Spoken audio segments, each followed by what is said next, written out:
Grading isn't broken, it's outdated. It's slow, subjective, and collectors still don't know why they got a 9 instead of a 10 or a 5 instead of a 7. The card looks good overall, so hopefully we can get a 10 on it. Why? Why? Why? But instead of complaining, we built a solution in 3 minutes.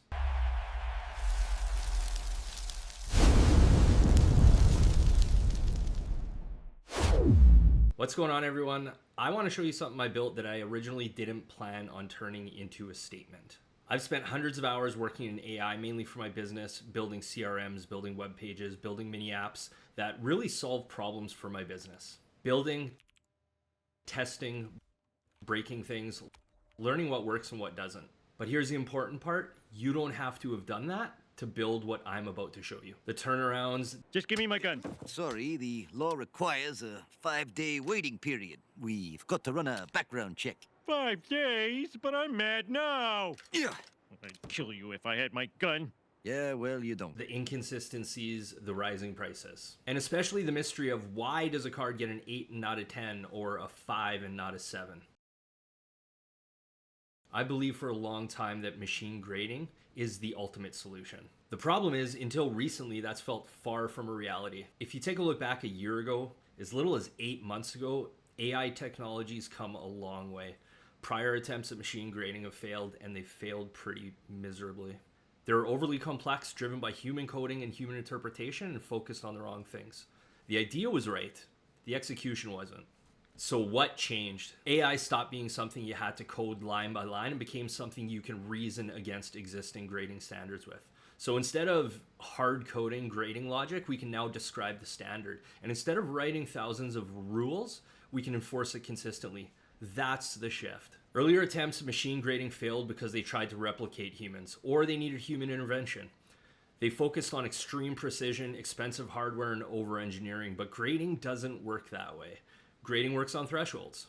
Once a flaw crosses a line, the ceiling is set. A white corner caps a grade. A crease, that caps a grade. Edgeware, centering, surface marks, once you see them, the decision is already made. That's why grading doesn't require forensic imaging. You don't need 8K photos or million megapixel cameras. You need clear images of the front and the back. If you can see the flaw with the naked eye, the grade is already decided. That's why the phone in your pocket is more than capable of grading a card. Before I show you the grading itself, I want to show you something even more important, how this was built. I didn't start in a lab. I didn't have a dev team. I didn't start with a spec document.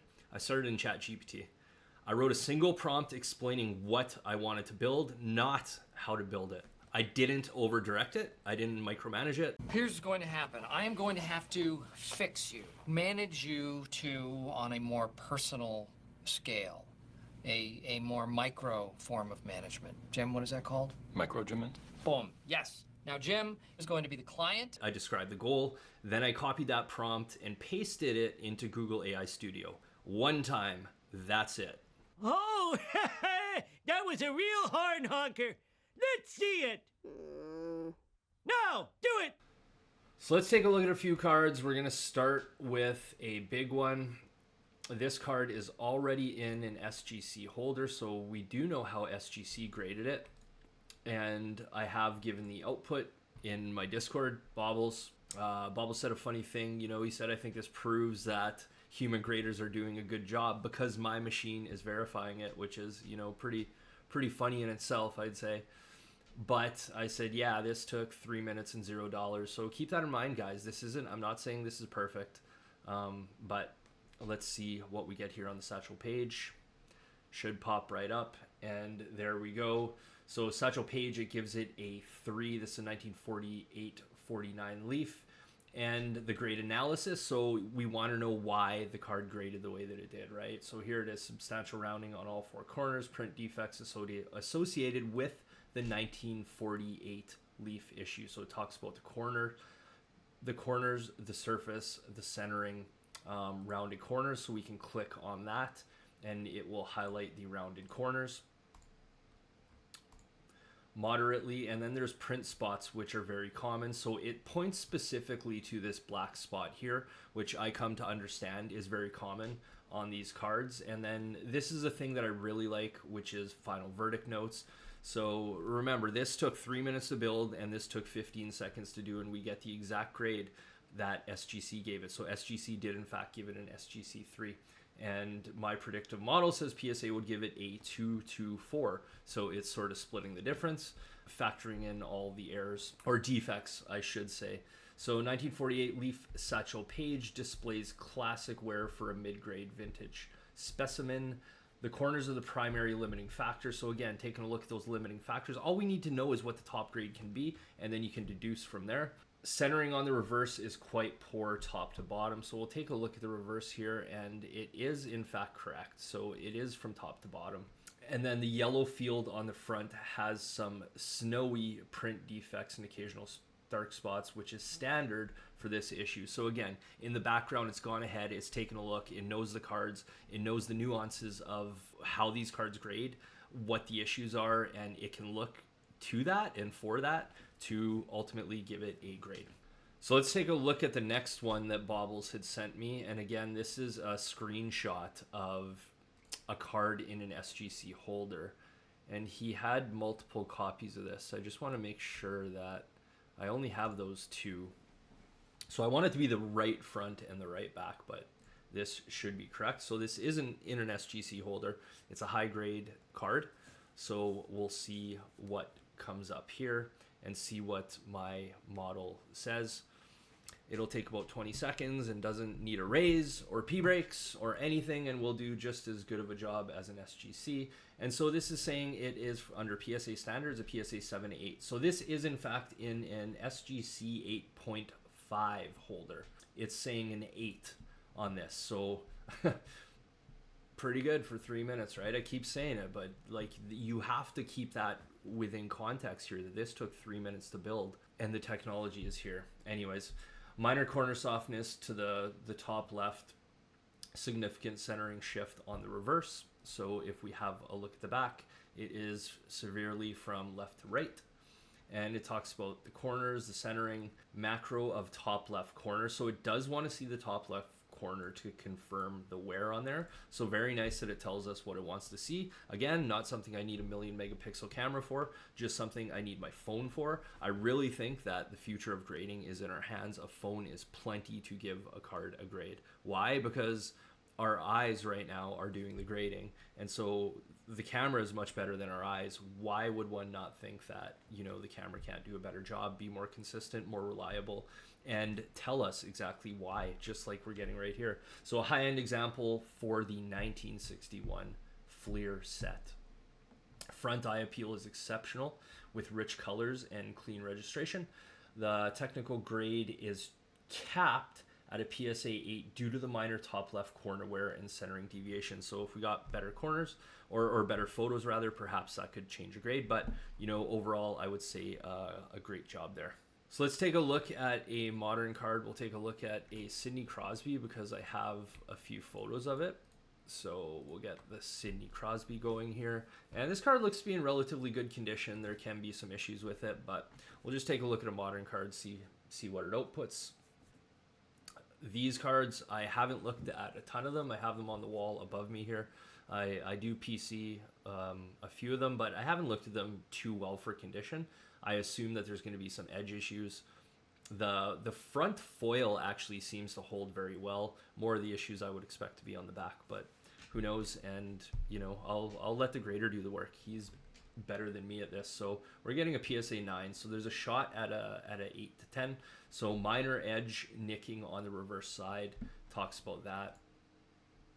Top edge, minor nick. So I could take a look at the card if I like to see if that exists or what is there. The card presents exceptional condition with high eye appeal due to the textured embossing. While the back centering is slightly off center, it remains well within the lenient PSA 10 reverse standard. So what I'd be looking at here is the gap between these letters, and possibly this. It would be the red, and then I would take a look at the 31, the furthest right edge point, to sort of box in, and it's saying that that's perfectly fine. So, you know, really good to have those notes and sort of be able to look and see what you think, how it compares. Telling you why you got the grade, really important, right? That's what people want to know, is why the card graded the way that it did. It's pretty simple. Let's take a look at one more modern card, which is in a PSA holder. We'll see how it grades it. We'll take a look at this one. This is the Cale Makar fluorescence green, rookie year, numbered out of 15. And this is currently in a PSA 7 holder. So we'll see what my model thinks of it. He's reviewing. He's not taking a bathroom break, and it says PSA 8, so PSA 7 and 9, visible chipping on the reverse side. Talks about reverse edges, corner whitening, edge chipping. Wants close-ups of the back top edge out of the sleeve, so it recognizes that it's in a sleeve, sort of wants better pictures to clear it up. If I could take more pictures of it and get just a better quality image, not through the plastic, I think it would figure out that it is, you know, a 7 or an 8. So a 9, I think would be a high grade for this, but pretty good job there on a modern card through the plastic in the slab. Next card up, we're going to take a look at the Hamby Shore 1911 C55. I just pulled this one out. I wanted to do it, so I'm going to put it in here. This is in an SGC holder, and we'll see what it says. We'll compare it to the SGC grade and sort of see what it has to say. We've done a pretty good job here so far, or it has, in terms of correlating with the grades, but we'll see what it says here. And so it is saying it would be a PSA 5, so 4 to 6. This is in fact in an SGC 6 holder. Okay, so pretty solid. Talks about visible corner wear, particularly at the top right. Limits the grade to an EX to an excellent range despite strong surface and color preservation. So take a look at this, guys. 1911 C55. Great looking card, great color. I loved these and bought them for the condition, obviously, but the centering is really important to me. If these corners were completely rounded, I wouldn't mind that too much. That's just me. Look at this back, you know, very white. Some of them can brown and sort of, you know, color. The centering is really incredible. Did a really good job of figuring that out. Talks about minor, moderate corners. There certainly is some corner softening, specifically on the top, as it's alluding to, and it alludes to this one as well. Left to right centering, so front centering is slightly biased but meets the 70-30 or better requirements for PSA 5 or 6. So telling us exactly that's the centering isn't perfect, but it meets the standards. It's all about having that, meeting that minimum standard requirement. Angled surface shots. Overall eye appeal is very high for the C55 set. The absence of creases is a major plus for the grade, so there are no creases on this one or the next one we're going to do. Back centering, cleanliness are superior. Corner wear is definitive. Corner wear is the definitive limiting factor. So the corners are I mean, pretty good for this, but there's certainly some softening there, so absolutely right in that grade. Let's take a look at the next C55. We'll take a look at the Dallaire. And I do have multiple images of this one, so we're going to go ahead and get those in there. Hit our review button, and we patiently wait the 12 seconds that it takes for our grader to grade the card, give us notes, not ask for a raise, doesn't take a bathroom break. And we have a 4. So this and a PSA 4 is a prediction with a predicted range of PSA 3 to 5. This is in fact in an SGC 6 holder. Maybe slightly overgraded. I think this PSA 3 to 5 is actually maybe more correct than the actual SGC 6 grade. I'll take the SGC 6 grade, but I think it might be slightly overgraded. Talks about corner softening, particularly at the top left. That's the limiting factor, so that limits the grade to a VGEX. The corners, there is some corner issues. Talks about the centering, so centering is approximately 55-45 left to right on the front, which is well within the 70-30 allowance for a PSA 4. So this looks like much more than 55-45 to me. Soft top left corner and surface foxing and stains. So it's referring to this mark here, which I thought maybe print. I'm not sure if it's print or stain, but you know, that is something that comes up on this card. It does recognize that. The card presents very well for 1911 C55 issue with vibrant colors, no visible creases. Corner wear is consistent across the card, fitting of a VGEX4 standard. Centering is excellent for the era, not serving as a grade constraint.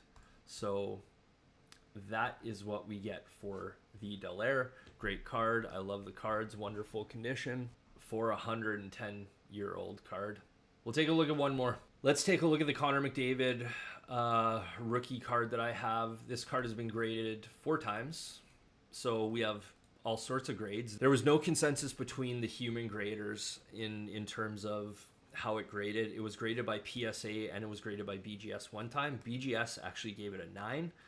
Someone cracked it out. It wasn't me. I didn't do that. And then it was submitted again and got a PSA 8. It was cracked out again. It got a PSA 6. And then I got it raw and I submitted it and it was a PSA 7. So now we will see what our grader thinks of what it should be. I think I know where it should be. I think the 7 is actually relatively fair. Perhaps it could be an 8, but I wouldn't argue with. So we got Connor McDavid predicted 6 to 8 and a 7, which is exactly what they graded at and exactly how it's come back from PSA on 3 separate occasions. Visible chipping along multiple edges, super common with PMGs. Moderate back edge chipping, top right corner wear, precious metal gems from 15-16. Notoriously difficult to find in high grades because of the foil. We all know that. And this one also has some corner wear on it as well. It talks about it here, top right corner and the bottom right corner. Centering's a strong point, but technical flaws on the edges are the primary limiting factors. So there we go. There's the model, guys. It's pretty good, sir. Hot tub? Media room? It's supposed to be a power plant, not Aunt Beulah's bordello. Thank you. Get out. Next. Ralphie, get off the stage, sweetheart. This isn't about shortcuts. This is about how dramatically the barrier to building has collapsed. Things that used to take teams months or years can now be prototyped in minutes or even seconds. The point here isn't perfection. The point is to show that the technology is here. It exists, and it can be built very easily. This wasn't a multi-year R&D project. This wasn't a massive corporate budget. This was a proof of concept built in literally 3 minutes. And it already solves the biggest pain point that collectors talk about, the why. Grading doesn't need a 1,000-point scale on every aspect of the card. It needs consistent standards, clear explanations, and predictable outcomes. When you apply this at scale, corporate overhead gets slashed, collector costs come down, efficiency in grading goes up, turnaround times move dramatically faster, and for the first time, collectors actually understand why their cards grade the way that they do. Human-only grading worked when submission volumes were manageable, but the hobby outgrew that model. This isn't about replacing people, it's about building systems that can scale. We've already accepted this shift everywhere else in our lives. Our books are digital, our music is digital, our money is digital, the maps that we use in our vehicles are digital, our calendars, our relationships, our businesses, all digitized. Grading isn't immune to that evolution. So I'm genuinely curious what you guys think. Do you believe automated grading is inevitable? And you think big grading companies are already using it perhaps, even if they're not talking about it?